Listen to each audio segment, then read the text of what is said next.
দুপা দুপায় গিয়ে তোমার হাতটি ধরে পথ চলতে শিখেছি।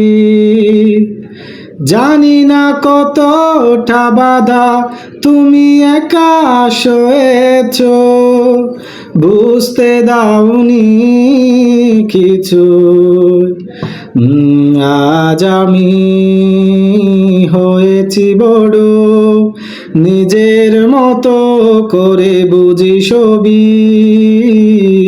অজান্তে কত কি ভুল করেছি, তুমি ক্ষমা করো আমায়।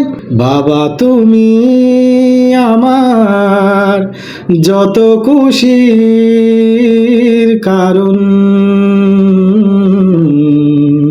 বলো তোমার মতো করবে কে শাসন। বাবা তুমি আমার বেঁচে থাকার কারণ, তোমার মতো কেউ এতটা আপন।